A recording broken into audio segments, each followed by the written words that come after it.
Hello guys, hello. This is for Libra. Libra, welcome dito sa aking channel, Kapalaran 888. Welcome. Alamin natin kung anong messages, vibration, gabay, energy para sa lahat ng Libra.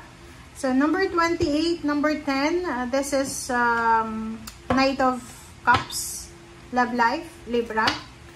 Ikaw ba'y single, babae or lalaki ka? Because maybe your waiting time is over.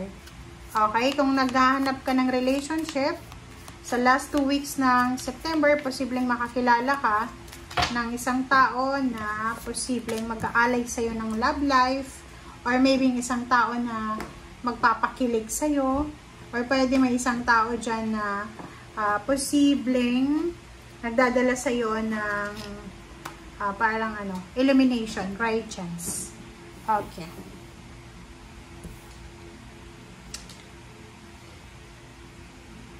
So, kung single ka na Libra, okay, yung single ka, yung makikilala mo na to sa last 2 weeks ng September, pwedeng umabot pa siya ng October.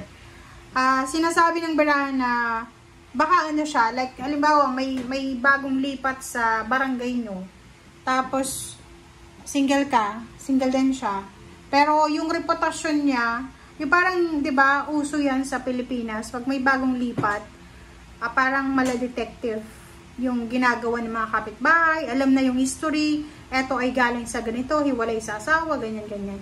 So, nakikita ko na, yun, maybe bagong kapitbahay, bagong katrabaho, bagong, mga bago yun na posibleng gina-judge ng ibang tao. Maybe ikaw yan, bago ka, Libra, maybe bago ka sa trabaho, bago ka sa kapitbahay nyo, or bago ka sa lugar na yan, na hindi mo alam na gina-judge ka na ng mga tao sa paligid mo, but you have something to offer diba?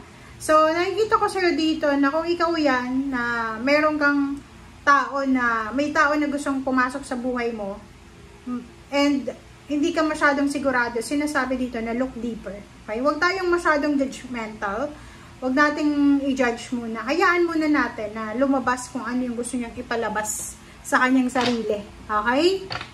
Okay, Libra. Or sa love life eto, pwede kahit may asawa ka na, pwedeng merong magkakagusto sa'yo. Diba? Yung magkakagusto sa'yo parang magugustuhan ka niya, mag-wonder siya, ano ba yung meron ng Libra na to? Bakit ganito, ganyan? Parang ganun. Okay, 4 of Swords, 8 of Wands, wow! There's a good news. OMG! Diba? Wow! Travel talaga to, guys. Talagang pwedeng ikaw ay bago sa trabaho, bago sa negosyo, ganyan-ganito, na parang ginajudge ka ba ng mga tao sa paligid mo.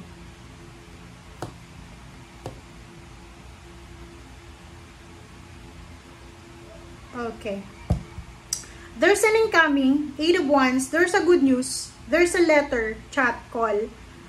Ang posibleng matanggap mo, na pwedeng para to sa'yo and sa family mo, like, halimbawa yon, nakalipat na kayo ng bahay, nakalipat na kayo ng trabaho, or papalipat pa lang kayo, parang ganun. So, siguro sa kasalukuyan mong trabaho, negosyo, or relationship, hindi ka naging masaya. Kumbaga yun, ginajudge ka ng in-laws mo, ng family, ganyan. Wow! Nakikita ko sa'yo na kung saan ka man papunta ngayon, Libra. Kung saan ka man papunta, doon mo makukuha yung peace and harmony. Kasi, etong pinagdaanan mo na to, pwedeng, bumagsak yung foundation mo, bumagsak yung family mo, family life. And yung 5 of Wands, sinasabi ng barahan na may pinagdaanan yung Libra na to na away, gulo. Diba? Nagkagulo yung pamilya nyo Diba? Nagkagulo yung pamilya, nagkagulo sa trabaho, nagkagulo sa business, or pwedeng meron kang naka-misunderstanding or miscommunication. And bumagsak yung foundation mo, bumagsak yung pangarap mo, parang ganon. But ngayon, sinasabi ng baraha sa'yo na the universe will give you new beginnings, diba? There's a good news na posibleng dadalhin ka ng universe sa mas tahimik na lugar. Okay? So, there's a recovery, there's a healing sa kung saan man na lugar na pupunta ka, Libra. Queen of Swords, King of Swords. So, this is your direction. Wow. Okay.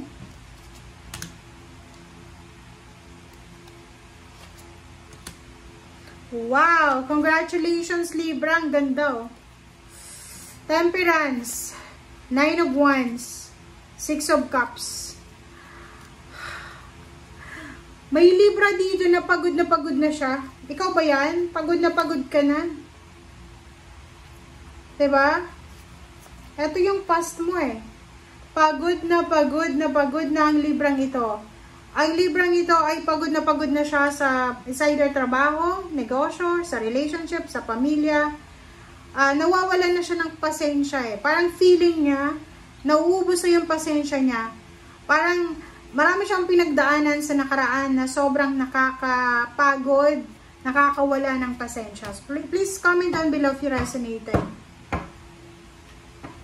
Yung direction na pupuntahan mo, Libra, kung makikita mo yung Queen of Swords and King of Swords na andito, so balance sila, sinasabi ng barahan na kung ano man ang direksyon na pupuntahan mo, kung ano man ang changes, transformation, na posibleng darating sa buhay mo, or like for example, yun na nga, travel for work or relocation. Mag-relocate ka ng bahay kasi maingay yung dati mong nirerentahan, parang ganon. Sinasabi ng barahan na once na tahakin mo na yung journey na yon papunta sa 6 of Swords, 'di ba?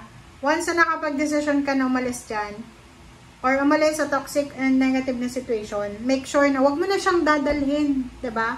Wag mo nang dadalhin. Ibig sabihin niya, maglagay ka na ng healthy boundaries. Kasi minsan, di ba, lumayo ka na, nag-apply ka na ng ibang trabaho or lumipat ka na ng ibang trabaho tapos nakikipag-communicate ka pa rin sa mga dati mong katrabaho kasi naghahanap ka pa rin ng kwento about sa mga nangyari sa dati mong company. So, kailangan mong mag-move on. Kailangan mo daw na i-renew yung sarili mo.